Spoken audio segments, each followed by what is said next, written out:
Hey, good morning. Welcome to Single Car Garage. Let me show you a little bit of what we're working on and a couple things that I'm fooling with. We got to finish up the 68 truck this week, brakes on the back. We've got everything and getting ready to do that.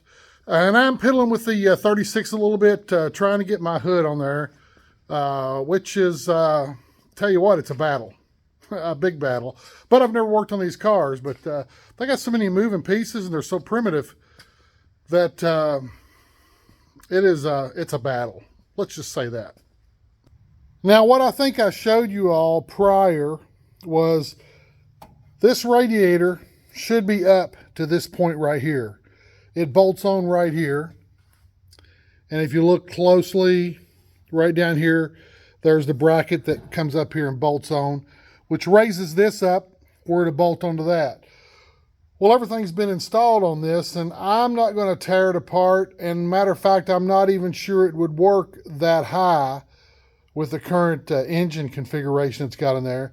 So what I've got to do is make a bracket from here to here to hold my hood. So I've given a lot of thought. I was thinking about taking some 1/4 inch square stock and making something. And I wanted something that kind of looked like the car a little bit, or, you know, the shapes and designs that go along with it. So here's what I've come up with. What I'm going to be doing is taking this and cutting a base plate, probably about a 1/2 inch by about 3 inches, 2 of them. One to mount on the bottom and one to mount on the top. I don't want to weld anything to this radiator support. I want to leave it the way it was. Screw in the piece that I make instead of welding. I'll take this pipe and instead of doing the 2 1/4 inch square bars that I was thinking about doing them off this at an angle and then coming up and welding my top bracket to them and having 2 of them. But with the single chrome down the center, I wanted to do something that was going to kind of line up with it and look a little better when the hood's open. Not that that matters, because this hood probably won't be open for quite a while, because the craftsmanship under the hood is, I need to paint underneath both hoods and the sides. I've got a lot of paint work to make it look good. And I'm still trying to figure out what I want to do with the firewall. They've got a piece of aluminum on it, and that's not necessarily what I want. But my first goal is to get this thing solid and driving, and then come back and get the interior done, and then come back and mess with odds and ends stuff that I want to mess with. So what I've got to do is take this and cut it approximately 4 inches an angle on both ends. Cut me a couple of little base plates, drill 4 holes, 2 in the bottom, 2 in the top, tack it together, and put it under there and see what it is going to look like, and hopefully get it tacked together and see how it's going to work. Okay, I got everything cut, and well, we got it tacked up, and that's what it looks like. Pretty primitive looking, but let me stick a couple of bolts in it. Let's throw it underneath this hood and see what it looks like. Okay, I've got this thing bolted in. Let's take a look at it. Well, I like it. It's got that lean to it. Not quite as much as the front grille ornament, but it has a lean to it. And it kind of has the same lean as the fenders have, and the same lean as the front windshield has. So I like that. I like the fact that I did it in the single tube. That way, looking at it from the front, you really don't notice it at all. Now, some of the things I'm going to do is I'm going to trim this off to be even with this ridge right here. So I'll trim it off about right there. And then up here, I want to trim this off. I drilled it twice. I actually set it up and drilled it by measurements. And then once I put it in, I found out I was a little bit off. So I had to come back in and re-drill back here to make it work. Pretty nice and solid. One thing that I might think about doing is putting stronger metal on the base and the top. It seems to be real nice and strong right now for what I need it for. But I want to finish it out. I'll paint it black, clean up all this, and I will let you all see it in a later video after I get it painted black. But very happy with how that works. And what that does is hold up the center of the hood there. And it's going to work perfect. Okay, there we are with a shot with the hood down. And on the car, man, that makes it look so much sleeker and better. I like that. A couple of things can't say that I'm crazy about. I don't think it fits great right here. And I'm going to take it well, I think I discussed this in an earlier video. I think those hoods are pretty well warped to begin with. But I also kind of wonder about how they were at following the angles on that front grille. But not bad. I've got my headlights good and solid now. Figured out a way to do them just like original. And we got our windows. What we're going to do with our window channels and stuff done,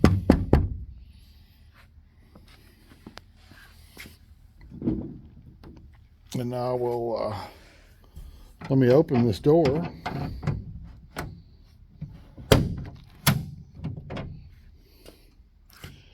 And let you hear it shut.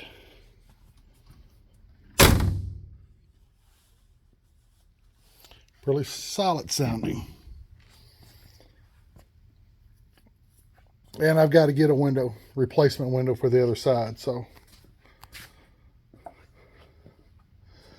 that's where we are. But I've got it. What I wanted to do was get it to where I could take it for a drive down the road. I just want to drive it. I really don't want to get it out and let a lot of people see it. But I'd like to get it out maybe on an early Sunday morning and take a few trips in it. And I want to feel it out suspension-wise and all that. When I test drove it, it felt good. But again, I want to get out and put a few miles on it while I am continuing to work on it. So that's what I got done on the 36. Worked on it a little bit yesterday, and then this morning finished it up for you all. Hey, I'm a big race fan, and a couple things. One, Tony Stewart. I think it's top alcohol in NHRA. Second place on his first professional race. Man, isn't that great? I mean, he was good at Indy. He was good at NASCAR. He's a great dirt driver, and now drag racing. Does that make him better than, they always say A.J. Foyt was one of the best drivers because he was so good at NASCAR, at dirt, and at Indy. But where's that put Tony? We always said Tony was a great driver. I mean, does that move him up a notch? And then NASCAR, I'm a huge NASCAR fan. Watched the race yesterday, and the race was okay. The last part of it was the best, probably the last third or maybe a little less than that. But that move that Chastain made was awesome. Man, I listened to a little bit of NASCAR radio this morning when I came in the shop. I usually listen to it in the morning. Well, I start listening to it at 9, I think, when Chocolate Myers and whoever comes on. And I really want to listen at 2 o'clock today when Dave Moody comes on Sirius Radio, because I think among all the people in analyzing that sport, he does the best job. But Ross Chastain needed 2 points, and he didn't have the car to pass people. And what he did, and if you haven't seen it, go to YouTube and find it. Just put in Ross Chastain, Martinsville, whatever, it'll show up. He got down to turn 3 and 4, laid the car on the wall, put it in 5th gear, floored it, and it looked like it was 2 different races. He was twice as fast. He ran the fastest lap of the day against the wall. And he passed those few people, come up, bumped Brad at the finish line, and passed Denny Hamlin. Denny Hamlin was, next week is the finals. It'll be the NASCAR champion, whoever wins next week or whoever comes out the best of the four. Denny was in till the last 3 seconds of the race. He was in. He thought he was in. And all of a sudden you see a red flash, and it was Chastain coming up beside him. So great race.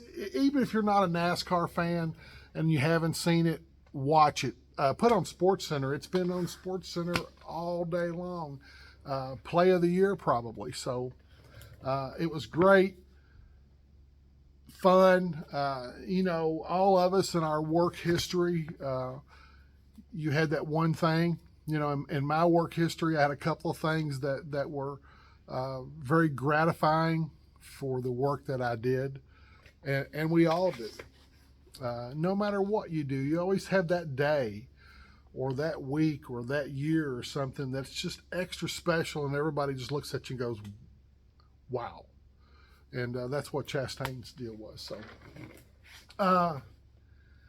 got to go finish up the rear brakes on the 68 C10, and then I hope to do that this afternoon, but I've got a couple other things I need to work on my farm. I'm going to go get my plates for my 36, because now that I got my hood on it and I like it better, I want to get it out and drive it. I will tell you, this thing, man, the way that friggin' two-piece hood and the way these cars are put together is just killing me. So right now with the hood the way it is, I'm working on trying to get it to fit a little bit better in the front end. But I think what I'm going to have to do, I've got to repaint the hood panels and the hood top. It's been scratched up. It's been laying around for a few years, and it's got a lot of scratches in it, and it's got a couple of small dents in it. So nothing I'm going to do right now. It's probably not even when it makes its debut next spring. Probably won't have that done because my next thing's to work on that interior, and that's probably going to take me the majority of the winter, because I've got the 68 I got to finish up for a gentleman, and I've got this 64 Le Mans that I got to finish up for my daughter, or help her finish it up. And my 70 GTO, we've got to get it ready for the Power Tour coming up in June, and I've got to get the motor out of it. I want to put new heads on it. The studs for the exhaust manifolds broke off several years ago. I fixed it, and it's not pretty, and it's so ugly I'm not even going to show you what I did. But it's went 15 years without having a leak, and it's got an exhaust leak now, and I want to put some better heads on it. What I want's Edelbrock aluminum heads, and I can't find any. There's none on the market, and I'm hoping by the first of the year we see some. If not, I've got some 6X heads I'll have rebuilt, but I'd just like to put some aluminum heads on it and take a little bit of weight off that front end. And that's all I need to do to it. The engine's in good shape, the bottom end of the engine. It doesn't burn any oil. It runs great. But heads, tune up the carburetor, transmission's brand new, suspension's brand new, all the universal joints and everything's brand new in the car. So that's what I've got to do. And I'm going to keep sanding and working on it. I wanted to have it painted, but in all honesty, with the two vehicles I have in front of it, I'm probably going to take it on the Power Tour and primer partially. And hey, I don't care. I think it's kind of funny. I have people here where I live that give me crap over it because the car used to be very, very pretty. I've put 62 or 3,000 miles on it since I painted it. I painted it in 22 years ago. And I've put about, let's say between 60 and 70,000 miles on it. I don't remember exactly what was on it. It was under 100 when I painted it. But it's been a great car. We've taken it on power tours. We've taken it on vacation. We've taken it from South Carolina to New York several times. From New York to Lexington, Kentucky a couple of times. From South Carolina to Lexington, Kentucky 2 or 3 times, and had some great adventures in it, and a couple of good stories, and I'll have to share one with you about breaking down ones. But that's for another time. I am. That's what's going on. So, reason I want to get it done is our plan on the Power Tour this year is to take her 64, should be done, and take my 70 GTO and make it a Pontiac Power Tour. And I told her I'd take that 70 no matter what it looked like, because it's a pleasure to drive. It drives great on the road. I am going to put new wheels and tires on it also. I've got those. My wife won at Rev and Rod's tour a set of aluminum Pontiac wheels. So I want to get them put on there. It look like the stock Rally 2s. Well, hey, that's about all that's going on. Watch that Ross Chastain thing. I think you'll love it. Read about Tony Stewart if you don't know about him. I think he's evidently a great leader, because his drag team's doing real well. Doing fairly good in NASCAR. He has a good team, a couple of championships. So I've got the 36 plates, and I'll keep working on it and keep getting some parts and putting some stuff together. But now I can get it down the road and drive it a little bit. So I'm pretty excited about that. Get the suspension done. I'm going to do a little bit of painting this week too. I think on the truck we're going to try to get the front end of it and the doors painted, and probably paint the cab and the spring. I like the cab. There's a couple of things I don't like. And since I'm painting this a satin black, not painting it when I paint the rest of it's not that big a deal. So we'll see where we're at on that, but I definitely want to get hood, fenders, doors painted, and then that way next spring it'll be easy to take some plastic, put over the rest of it, and finish that. So hey, other than that, that's about all I got today. You all come back and see me, and I hope you like what I'm doing. It's just what I do in my shop. Like I said before, I have a little bit of a farm, so that takes a little bit of my time, but my passion has been cars. And maybe next time I fire this thing up, I'll tell you a story about how that started, and a story about my mom, and how she realized that I was going to be car crazy the rest of my life. But I had a great career. I started collecting cars when I was 16 years old. So a lot of the few cars that I have, some of them were purchased at ridiculous prices compared to today, but I purchased them in the 70s and the early 80s. And, with my hope that I would someday be able to retire and work on cars. So, we've flipped several cars in order to keep cash flow into the garage. I don't do any of this crap out of my retirement. Flip cars, and I use that cash to fuel my hobby. And my daughter and I have a great time doing it. So she's my partner in crime. She's been with me since I've been 10. I'll tell you some stories about that too. But hey, you all have a great day. Enjoy Halloween, and come back and see me.